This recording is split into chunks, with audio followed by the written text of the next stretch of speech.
तो नमस्कार दोस्तों, मैं शुभम सर और आपका प्रोविडेंस कोचिंग में हार्दिक स्वागत है। कैसे हैं आप लोग। और जैसे कि आप जानते हैं कि हम लोग मौर्य वंश पढ़ रहे हैं और मौर्य वंश में आज एक बहुत इंपॉर्टेंट टॉपिक हम लोग करने जा रहे हैं और वो है आपका अशोक का धम। ठीक है, तो अशोक का धम समझने की कोशिश कीजिए।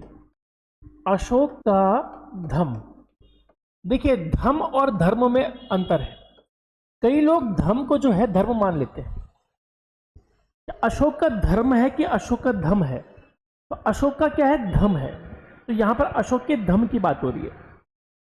अब अगर हम धम को देखें तो धम क्या है? आचारों की संहिता है। धम क्या है भाई? आचारों की संहिता। आचारों की संहिता, ठीक है। अब आचार क्या है? मूली गोभी आम का अचार नहीं। आचार का मतलब क्या होता है कि आप किसी के साथ किस प्रकार का व्यवहार करते हैं, आप कैसे किसी के साथ रहते हैं, वो सब क्या होता है? आचार कहलाता है। आपका आचार अच्छा है। आचार मतलब कि आपका दूसरे के प्रति बात करना, उसको सम्मान देना या उसको समझना, उसके प्रति भाव रखना, दया रखना, धर्म रखना, दान रखना, गुण रखना, ये सब आचार होते हैं। क्लियर है? इन सबको हम आचार बोलते हैं। तो अगर हम धर्म की बात करें तो आचारों की संहिता है। और ये आचार्यों की संहिता क्या थी? ये क्यों बनाई गई? ये क्यों बनाई गई भाई? संहिता मतलब कलेक्शन। ये नियम होगा, वो नियम होगा, उसको हम संहिता बोलते हैं, कलेक्शन बोलते हैं कि हाँ भाई इस सब में ये सारी चीजें होंगी। ठीक है, क्यों बनाई गई? तो ये था कि प्रजा में नैतिकता के विकास के लिए, प्रजा में नैतिकता के विकास के लिए, प्रजा में नैतिकता के विकास के लिए। तो अब आपको समझ में आ रहा होगा कि असल में अशोक का धर्म नहीं है, बल्कि अशोक का धर्म यह है कि किस प्रकार से लोगों के बीच में नैतिकता को बढ़ाया जाए। और नैतिकता को अगर आप छोटे शब्द में समझना चाहें तो नैतिकता उसको कहा जाता है जहां पर एक व्यक्ति जो होता है सही और गलत में अंतर कर पाता है, उसको नैतिकता बोलते हैं। अब आप बोलेंगे सर नैतिकता इतना छोटा शब्द हो गया कि सही और गलत? बिल्कुल। अब मुझे बताइए, अगर कोई व्यक्ति किसी भूखे को खाना खिला रहा है तो ये सही है कि गलत है? तो आप बोलेंगे सर सही है। तो नैतिकता खाना खिलाने में है किसी भूखे को, कि किसी भूखे को अपने द्वार से हटा देने में, चल भाग यहाँ से, वो नैतिक है, वो अनैतिक है? तो अनैतिकता और अनैतिकता में सिर्फ इतना ही अंतर होता है कि अगर आप सही करते हो तो वो नैतिक है और अगर आप गलत करते हो तो क्या है? अनैतिक है। ठीक है, तो नैतिकता। अब नैतिकता का मतलब क्या हो गया? जैसे आप आपके घर में बुजुर्ग हैं, माता पिता हैं, दादा दादी हैं, बुजुर्ग लोग हैं, तो भाई बताइए उनका सम्मान करना चाहिए कि नहीं करना चाहिए? तो आप बोलेंगे सर सम्मान करना चाहिए। ठीक है, और अगर करना चाहिए तो यानी आप ये समझ चुके हैं कि क्या करना है क्या नहीं करना है। तो मतलब आप सम्मान कर सकते हैं, करना चाहते हैं, कर रहे हैं, तो आप ये समझ चुके हैं। अगर आप समझ चुके तो आपके अंदर नैतिकता है। और अगर आपको लगता है छोड़ना है, बुजुर्ग तो है, क्या फालतू में क्या सम्मान करे, बाहर में जाए, अब आपके अंदर नैतिकता नहीं है, अब आप अनैतिक है। तो किस प्रकार से नैतिक मूल्यों को प्रजा के अंदर रखा जाए, बढ़ावा दिया जाए, ठीक है, और कैसे वो आगे बढ़े, तो वो सब है धम। तो धर्म नहीं है। धर्म लोगों के अंदर, प्रजा के अंदर किस प्रकार से नैतिक विचारों को बढ़ाया जा सकता है, नैतिकता को बढ़ाया जा सकता है, वो सब क्या है? धम है। इस बात को याद रखिएगा और अपने नोट्स में इसको आप क्या करेंगे? लिख देंगे। तो प्रजा में नैतिकता को बढ़ाने के लिए आचारों की संहिता जो है, इस प्रकार से आचारों की संहिता बनाई जाती है, वो सब आपका क्या है? धम है। ठीक है, अब इसमें प्रश्न किस प्रकार के आते हैं? प्रश्न इस प्रकार के आते हैं कि धम का उल्लेख हमें कहां पर मिलता है? धम का उल्लेख हमें कहां पर मिलता है? ठीक है, तो धम का उल्लेख हमें कहां पर मिलता है? तो अगर हम देखें तो धम के उल्लेख में सबसे इंपॉर्टेंट जो है वो है भाब्रू अभिलेख। भाब्रू अभिलेख कह सकते हैं इसको, भाब्रू अभिलेख कह सकते हैं आप इसे, या आप इसे विराट अभिलेख कह सकते हैं। और भाब्रू अभिलेख और विराट अभिलेख जो है अशोक का, ये कहाँ से प्राप्त हुआ है? ये हमें राजस्थान से प्राप्त हुआ है। और इसी राजस्थान से प्राप्त हुए अभिलेख में अशोक के धम के बारे में क्या है? चर्चा की गई है। बाकायदा भाब्रू अभिलेख के दूसरे और सातवें अभिलेख में, और सातवें लेख में, सातवें लेख में धम्म के गुणों के बारे में बताया गया है। धम्म के गुणों के बारे में बताया गया। तो एग्जामिनर आपसे पूछता है कि भैया अशोक के किन अभिलेखों का, किस अभिलेख का जो आप कह सकते हैं कि अभिलेख का जो हिस्सा है वो धम्म से संबंधित है, तो आपका क्या आंसर आ जाएगा? भाई भाब्रू अभिलेख है। क्या आंसर आ जाएगा? भाब्रू अभिलेख। और उस अभिलेख में भी दूसरा और सातवां लेख जो है ये बाकायदा धम्म के बारे में बताता है, धम्म के गुणों के बारे में बताता है कि धम्म जो है वो किस प्रकार का होना चाहिए, ये वो सारी चीजें क्या करता है? बताता है। इस बात को आप लोग क्या करेंगे? याद रखिए। ठीक है, क्लियर है? अब यहां पर एक चीज मुझे आप लोगों को बतानी है, चाहे उसको आप नोट में लिख लीजिए चाहे कहीं लिख लीजिए, और वो है राहुलोवाद सुत। ये राहुलोवाद सुत क्या है? इसी साहित्य से अशोक के द्वारा धम्म को परिभाषित किया गया है। अशोक के द्वारा धम्म को परिभाषित किया गया है। यानी असल में अशोक की जो धम्म है वो राहुलोवाद सुत से क्या है? लिया गया है। और ये पूरी परिभाषा जो है वो इसी में दी गई है। अगर हम धम्म की बात करें तो धम्म के कुछ मूल गुण, धम्म के कुछ जो है मूल गुण हमें देखने को मिलते हैं। और मैं पूरी परिभाषा तो आपको नहीं बताना चाह रहा हूं, लेकिन उस परिभाषा में धम्म के जो मूल गुण हैं वो क्या क्या दिए गए हैं। तो अगर हम देख के धम्म के मूल गुणों की अगर हम बात करें तो धम्म के मूल गुणों में सबसे पहले आपका क्या क्या? संयम। संयम धम्म का एक मूल गुण है। संयम का मतलब होता है इंद्रियों में नियंत्रण। इंद्रियों में नियंत्रण। अगर किसी व्यक्ति को इंद्रियों में नियंत्रण है तो हम ये कह सकते हैं कि हाँ भाई उसके अंदर क्या है? संयम। दूसरा दया। दूसरा क्या है? दया। एक व्यक्ति को दयावान होना चाहिए तो वो उसके अंदर क्या है? धम्म है।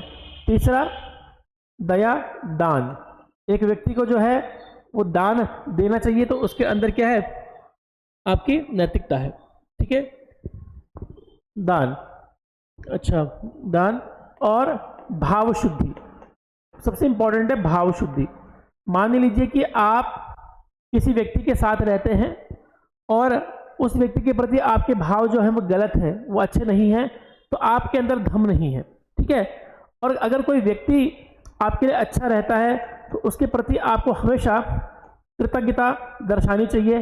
कृतज्ञ होना बहुत जरूरी है कि कोई कार्य आपके प्रति कर रहा है या आपके लिए कर रहा है तो उसके प्रति आपकी कृतज्ञता होती है। अगर आपके अंदर कृतज्ञता है तो आपके अंदर क्या है? धम्म है। इस बात को आप लोग याद रखिएगा। ठीक है। अगर आपके अंदर भाव शुद्धि है, कृतज्ञता है, तो आपके अंदर शौच होगा। आपके अंदर क्या होगा? शौच। शौच का मतलब यहां पर स्वच्छता से है। शौच का मतलब किससे है? स्वच्छता से। शौच का मतलब किससे है? स्वच्छता से। इसको याद रखिएगा। ठीक है। या स्वच्छता कह लीजिए या इसको आप कह सकते हैं पवित्रता से। शौच का मतलब किससे? पवित्रता से। तो जिसके अंदर संयम होता है, दया दान होती है, भाव शुद्धि होती है, कृतज्ञता होता है, तो उसके अंदर क्या होता है? शौच भी होता है। इस बात को आप याद रखिएगा। ठीक है। सत्य। सातवां सत्य होना चाहिए तो आपके अंदर नैतिकता होगी। आठवां शुश्रुत या शुश्रूष। बुजुर्गों के प्रति शुश्रूष इस व्यक्ति को होना चाहिए, शुश्रूष होना चाहिए। ठीक है। संप्रतिपत्ति। संप्रतिपत्ति। अब संप्रतिपत्ति का मतलब क्या हो गया? संप्रतिपत्ति। संप्रतिपत्ति का मतलब होता है दूसरों की सहायता करना। दूसरों की क्या करना? सहायता करना।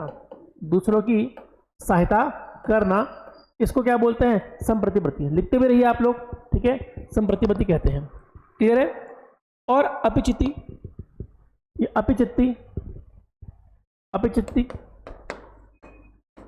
अपिचित्ति। और अपिचित्ति का अर्थ क्या होता है? दूसरों का सम्मान करना। दूसरों का सम्मान करना। यानी कि अगर आपसे कोई पूछे कि अशोक का धम्म क्या है, तो अशोक के धम्म अगर आपको ना आए और इनमें से एक भी गुण अगर आपको याद रहेगा तो आप समझ जाओगे कि अशोक का धम्म क्या है। संयम, दया, दान, भाव शुद्धि, कृतज्ञता, शौच, सत्य, शुश्रूष, संप्रतिपत्ति और अपिचित्ति। अगर ये किसी व्यक्ति के अंदर है तो हम ये मान के चलते हैं कि उसके अंदर क्या है, धम है। उसके अंदर क्या है, धम है। इस बात को आप लोग याद रखिएगा। अच्छा, अब जब उसका धम बन चुका था तो उसने धम महामात्रों की, उसने क्या करा कि धम महामात्रों की नियुक्ति करी, मात्रों की नियुक्ति करी। अब ये धम महामात्र कौन थे? धम महामात्र जो थे, जो धर्म का प्रचारक, ये धर्म के प्रचारक थे। यानी कि ये लोगों के बीच में जाते थे, धर्म यात्राएं करते थे, और धर्म यात्राएं करने के बाद ये धर्म का प्रचारक, ये धर्म के प्रचार करते थे। ठीक है, इतना क्लियर है? इस बात को आप लोग याद रखिएगा। ठीक है, अब आप बोलेंगे कि सर धर्म महामात्रों की नियुक्ति के संदर्भ में अगर हम देखें तो हमें अशोक का तीसरा अभिलेख मिलता है। अशोक का तीसरा अभिलेख, तीसरा शिलालेख बोल रहा हूं, सॉरी अभिलेख नहीं, शिलालेख। ठीक है, अब लेख मान लो 1 2 3, तो तीसरे शिलालेख में बाकायदा जो है वो धम्म महामात्रों के बीच में उल्लेख कराया गया। जैसे कि धम्म महामात्रों में अगर हम देखेंगे तो रज्जुक हो गया, प्रादेशिक हो गए, ये भी हैं, रज्जुक हो गया, प्रादेशिक हो गए। ठीक है, अलग से धम्म महामात्र भी बनाए जाते थे। इनका काम भी था कि धम्म को फैलाना है, और इनसे बोला गया था कि आप लोगों को करना है अनुसंधान। आप लोगों को क्या करना है? अनुसंधान। अब ये अनुसंधान शब्द जो है ये क्या मतलब कहता है? अनुसंधान शब्द ये होता है कि धम्म जब बनाया गया तो उसके बाद कहा गया कि प्रत्येक 5 वर्ष में धम्म महामात्रों को लोगों के बीच जाकर, लोगों के बीच जाकर धम्म सिखाना है। लोगों के बीच जाकर धम्म सिखाना है। तो मतलब इनको ये अशोक के द्वारा ड्यूटी दी गई थी कि भाई तुम्हें जाना है लोगों के बीच में और अनुसंधान करना है, और ऐसा उसने कहा था कि आप धम्म फैलाइए, लेकिन प्रत्येक 5 वर्ष में आप लोगों के बीच में जाइए और उनसे धम्म क्या है, धम्म कैसा है, उसके बारे में आप क्या कीजिए, चर्चा कीजिए। क्लियर है? इस बात को आप लोग थोड़ा सा क्या करेंगे, याद करेंगे। ठीक है, तो ये था धम्म अनुसंधान। ठीक है, और अशोक के द्वारा कई धर्म प्रचारक जो थे वो अलग अलग स्थानों पर भेजे गए थे। ठीक है, तो जैसे मध्यम एक धर्म प्रचारक था, वो कहाँ गया, ये एग्जाम में एक बार पूछा गया है। जैसे मध्यम जो गया था वो कहाँ गया था, हिमालय। तो अगर हम धर्म प्रचारक की बात करें या धर्म प्रचारक की बात करें, या हम इसको धम्म महामात्र की बात कर लें, तो धम्म महामात्र में अगर हम देखें तो इनको अलग अलग स्थान पर भेजा गया था। इन्हें क्या क्या था, अलग अलग स्थान पर भेजा गया, स्थान पर भेजा गया कि तुम लोग क्या करो, धम्म को फैलाओ, तुम लोग क्या करो, धम्म को फैलाओ। जैसे मैं सबके नाम नहीं लिखा रहा हूं, जैसे पहला हो गया मध्यम। मध्यम को बोला गया कि तुम्हें कहाँ जाना है भाई, हिमालय। हिमालय में जाओ और हिमालय में जो लोग रहते हैं, जैसा हमारा उत्तराखंड का क्षेत्र हो गया, वहां पर लोगों को धम्म समझाओ, वहां पर लोगों को क्या समझाओ, धम्म समझाओ। इसी प्रकार से अगर हम उनके बच्चे को देखें तो अशोक के बेटे कौन थे, महेंद्र, और महेंद्र बेटा था, और बेटी कौन थी, संघमित्रा। और महेंद्र और संघमित्रा को धम्म को प्रचार करने के लिए श्रीलंका भेजा गया था। बाकायदा अशोक जो था वो स्वयं ताम्रलिप्ति बंगाल में उनको छोड़ने के लिए पहुंचा था कि तुम जाओ और श्रीलंका में क्या करो, बाकायदा धम्म का प्रचार करो। यहाँ पर धर्म, बौद्ध धर्म का प्रचार की बात नहीं हो रही है, यहाँ पर किसके प्रचार की बात हो रही है, बाकायदा प्रचार की बात हो रही है, धम्म के प्रचार की क्या हो रही है, बात हो रही है। ठीक है, उसी प्रकार से अगर हम देखें तो एक महादेव नाम का व्यक्ति था, और इस महादेव नाम के व्यक्ति को मैसूर भेजा गया था कि वो क्या करे, वहां पर धम्म का क्या करे, प्रचार करे। अधिकतर जो क्वेश्चन आता है वो आपके महेंद्र और संघमित्रा के संबंध में आता है कि उसने स्वयं के बच्चों को भी क्या किया था, धम्म महामात्र के रूप में भेजा था। कहाँ पर भेजा था, श्रीलंका में भेजा था। ये वाला पॉइंट जो है एग्जाम के लिए आ जाता है। ठीक है, क्लियर है? इस बात को आप लोग क्या करेंगे, याद करेंगे। ठीक है। और महाधर्म रक्षित को कहाँ भेजा गया था? महाराष्ट्र में भेजा गया था। महाधर्म रक्षित को कहाँ भेजा गया था? महाधर्म रक्षित को भेजा गया था महाराष्ट्र में। कहाँ पर भेजा गया था? महाराष्ट्र में भेजा गया। ठीक है, तो ये था अशोक का धम्म। आशा करता हूँ कि आपको अशोक का धम्म, धम्म महामात्र, धम्म यात्राएं ये समझ में आई होंगी। धम्म क्या बोलता है, क्या होता है, ये समझ में आया होगा। ठीक है, कौन सा शिलालेख जो है वो इसमें इंपॉर्टेंट है, ये आपको ध्यान रखना है, और कौन सा अभिलेख जो है वो इंपॉर्टेंट है, भाबर अभिलेख के बारे में मैं बात कर रहा हूँ, वो आपको याद रखना है। ठीक है, तो इसी प्रकार से अपने नोट्स को प्रॉपर बनाइएगा। ठीक है, और जब कभी भी आपको लगे तो आप हमसे संपर्क कर सकते हैं, दिए गए नंबर पर डिस्क्रिप्शन में जाइए और आपको नंबर मिल जाएगा। ठीक है, और याद कीजिए, रोज़ पढ़िए इसको। ठीक है, तब तक के लिए धन्यवाद।